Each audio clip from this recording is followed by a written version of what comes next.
sort of doubt awareness, but a lot of people certainly they don't sense excitement or understand perhaps the potential financial benefits. I mean, is it something that the government needs to sell a bit more, or somebody needs to sell a bit more, to Bermuda rather than to the race organisers? Perhaps. Here's the way I look at it. It's been some months now since we were originally approached about putting in a bid for the America's Cup. And so there's been a time lapse from the start to where we are now. And of course, with time, people get used to where you stand. The whole process of deciding who's going to be the final destination for the America's Cup does take a lot of time because there's a lot involved in it. But I can assure you one thing, that if we're fortunate enough, because of the hard work of Minister Gibbons and all his colleagues within government and outside government who are working on it to win the bid, the excitement will rapidly build. As I circulate and talk about the America's Cup, I get many questions asked to me when I'm out and about. There's a lot of excitement just underground there. But this process you have to go through, and I guess the last thing I would say is that people are trying to temper their enthusiasm because they don't want to be disappointed by the whole thing. Nobody believed we would have gotten this far, and we're down to the last two, and I have every confidence that we are the best jurisdiction. San Diego is a great place, but Bermuda offers so much more, and I think we can help take the America's Cup to the next level. And I know that Mr. Ellison and the Oracle Group, who are the current champions, have done a great job in hosting the event and making the competition go to the next level.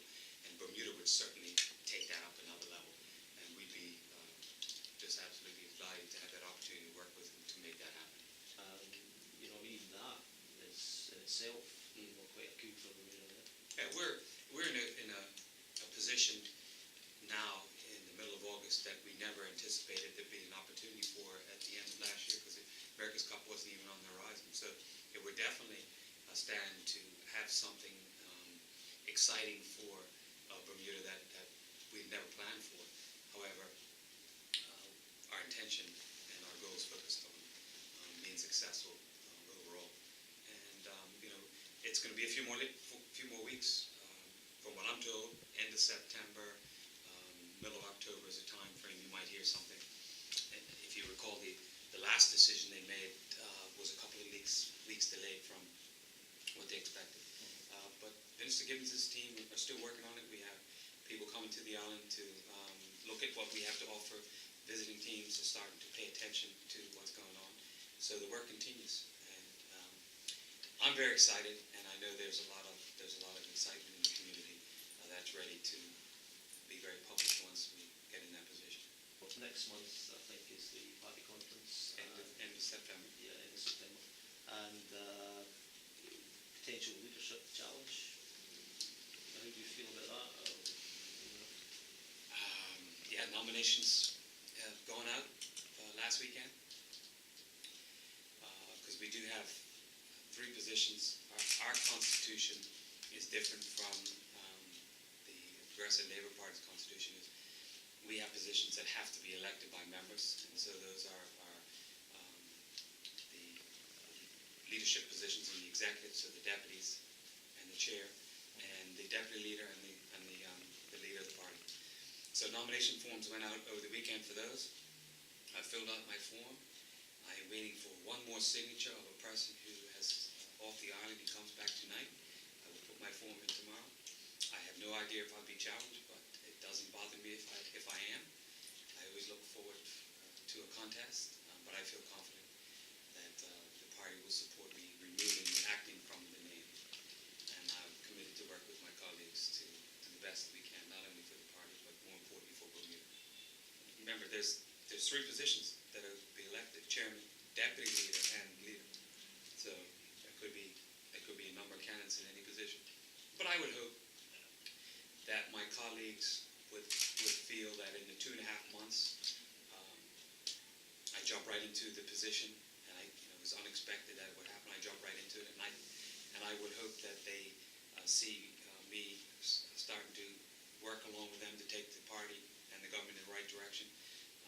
guess the last thing I will say on this matter is, right now, we need a period of stability.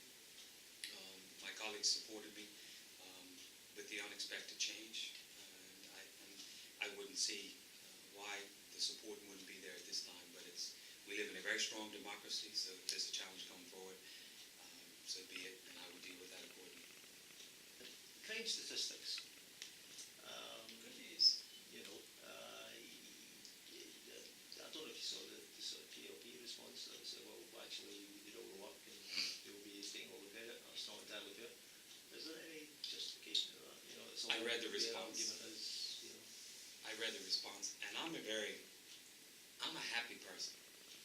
Life is much more fun if you're in a good mood. And even if you have tough days, you try to put yourself in the best mood you can, because people enjoy you more than. And so that day when I heard that press release, I heard it first on the radio, and then I read it on Bird News.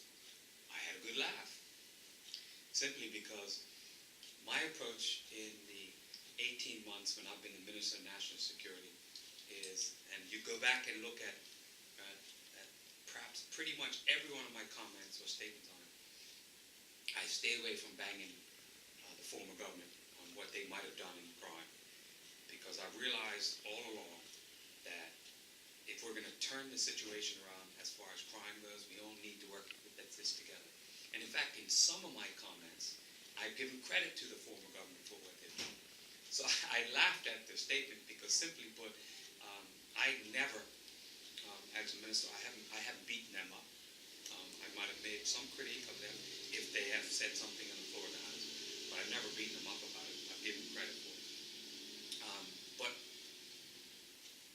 I'm pleased that we see the stats going in the right direction. We still have a lot more work to do, but we certainly taken the sting out of guns and gangs, and that work will continue. I also know very clearly the constitutional arrangement that we have. I know what a government can do, I know what a governor can do, and I know what the police commissioner can do. And one of the things that was high on my list of priorities when I became the minister was to understand that relationship and use every tool that I had to make sure it worked properly so we can have success going forward. And one of the things that I realized clearly that the government drives the budget. If the police don't have the budget that is appropriate to get the job done, then two things are going to happen. Two main things are going to happen. One is they can't get the job done, and two is in trying to get the job done, the situation might get to the point where they would have to spend money that wasn't in the budget and have to come back from supplementaries. The former government experienced that challenge on a number of occasions. So one of the things that we did once we had the opportunity to control the budgetary process was sit down with PS Telemac on our side and talk to the police commissioner and say, okay, what do we need to get the job done? Let's set this budget, let's work this budget, and let's get the results. I think we've done that. We've worked with them on programs as well. We supported them with policies and legislation they might have needed. We've worked outside the gambit of just crime prevention and enforcement and things like that, because as I've always said, that if you're going to deal with challenges you have in crime in your community, there has to be a front end, the middle part, which is the police, and the back end. And there was a lot of talk when crime and guns were going in the wrong direction with the stats about Operation Ceasefire. We basically implemented a very strong Operation Ceasefire type approach, which the former government started to do. I give former Minister Wayne Parent-Chief credit, because when I started talking about it when I was in the Senate, the minister and I went on a Let's Talk Together on a Monday night and discussed it. And before that, he and I had conversations in his office. And so we saw that that was the right vision, and we continued that forward. And I think that type of operation has had success to allow us to get where we have to go. Now, the work's not done. We have to continue on. I'm not going to get involved in playing politics with crime. If the opposition want to take credit for them, that's fine. I take satisfaction that Bermuda is a better and safer place because of that, and the work will continue on. The last thing I will say about that is, I mentioned how we managed to get the budget and work the budget.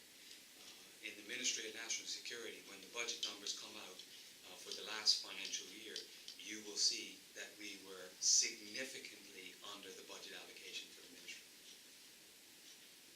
managing your resources and getting results.